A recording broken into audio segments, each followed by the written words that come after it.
Merci, Monsieur le Président. Ma question s'adresse au secrétaire d'État chargé des Transports. Monsieur le secrétaire d'État, difficultés de transport, trains annulés à la dernière minute, trajets en covoiturage ou en bus souvent très longs, fatigue, exaspération, hausse des accidents. Voici les conséquences déplorables d'un mouvement de grève engagé depuis plusieurs semaines. Mais voilà que désormais, alors que le trafic reprend progressivement, les voyageurs doivent s'engager dans un nouveau combat, le remboursement de leurs billets de train. Depuis le 5 décembre, 1,5 million de clients ont demandé un remboursement pour des billets de TGV, Intercité ou Ouigo. Face à l'ampleur de la demande, la SNCF a privilégié le système de bon d'achat, en pratique très facile d'utilisation et valable 1 an. Un remboursement classique restait toutefois possible via une demande en ligne.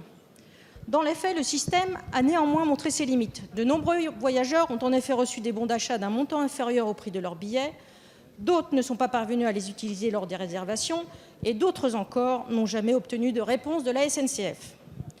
Cette situation est d'autant plus dommageable que la plupart des clients sont des voyageurs occasionnels qui souhaitaient retourner dans leur famille aux vacances de Noël et qui ont dû avancer les frais pour utiliser un autre moyen de transport ou payer plus cher pour un train à une autre date. Ainsi, Monsieur le secrétaire d'État, il est urgent de procéder au remboursement de milliers de voyageurs impactés socialement, économiquement et financièrement par les grèves dans les transports en commun.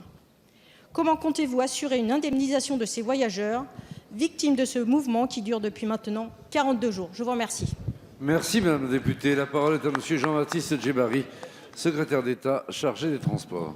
Merci Monsieur le Président, Mesdames et Messieurs les députés, Madame la députée Luquet, vous avez raison de rappeler que depuis le début de la grève, les clients de la SNCF ont connu des conditions de transport très dégradées et de grandes difficultés dans leur trajet, qu'ils soient quotidiens ou plus occasionnels. L'entreprise a toutefois relevé le défi de faire circuler le maximum de trains possible et je l'en remercie.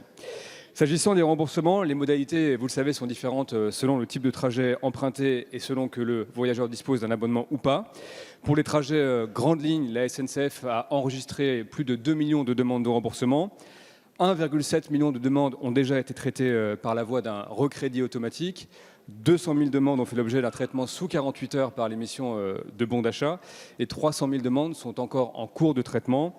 Pour ces dernières, le remboursement peut prendre encore quelques jours, voire quelques semaines, selon que vous le demandiez par la voie de bon d'achat qui est plus rapide, ou que les voyageurs préfèrent se voir rembourser par virement ou par recrédit sur leur carte bancaire. La SNCF, consciente des impacts de cette grève longue, a par ailleurs décidé de procéder à des réductions sur les tarifs abonnés.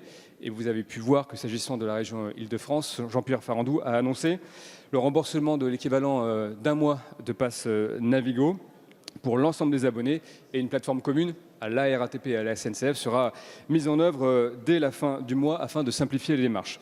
Enfin, à l'heure où nous observons une amélioration graduelle mais néanmoins substantielle du plan de transport, je tiens ici à saisir l'opportunité pour remercier les dizaines de milliers d'agents de la SNCF et de la RATP, d'ailleurs la grande majorité des agents qui, depuis le début du conflit, le 5 décembre, et dans des conditions souvent difficiles, se sont mobilisés pour transporter des millions de Français en sécurité. Je vous remercie.